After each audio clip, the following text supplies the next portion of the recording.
I want to talk about sequencing learning. So, this is a really important skill when you're first putting together the structure for your training program, figuring out what's the order I should be introducing different concepts in. Is there a natural sequence? Can I let the learner decide and have a little bit of autonomy? Or is there a way that I should be presenting the information, first, then next order?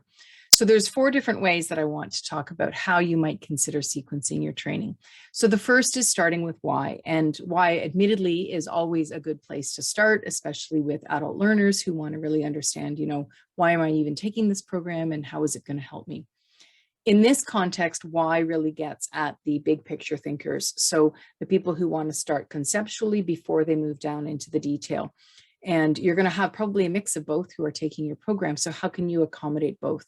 So my suggestion is if you start with a really, even if it's a brief why, what's that big picture, and then move into the details. The why, the brief why will capture those big picture thinkers, and then you can quickly move in and start addressing the needs of your detailed folks. The second approach is to look at the type of content you have. So is it rules-based?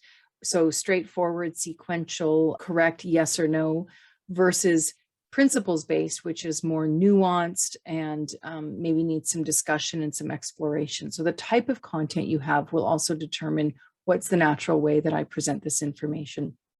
The third approach is to ask, is there a natural sequence already? So is the information, can it be presented chronologically? Is there a time element to it that makes sense? Could you go from something concrete to something abstract?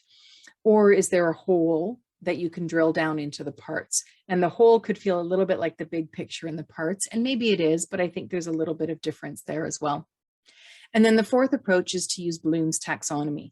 And traditionally, Bloom's taxonomy has been used to create learning objectives, which absolutely, it's really, really good and important for that. I think it's also helpful to figure out, how do I sequence my learning? So Bloom's taxonomy has 3 domains, and those are cognitive, which in training environments is often one that we look at. But there's also affective, which gets at kind of people's emotions. And then third is psychomotor. So if you're teaching physical skills like lifting and things like that. So with all of them, there's a pyramid, and at the bottom, we work our way up. At the bottom, we have remember, then we have understand, apply, analyze, evaluate, and create.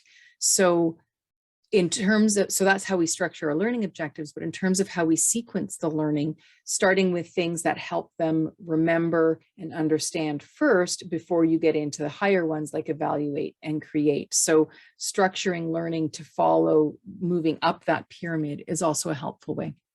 I hope that helps.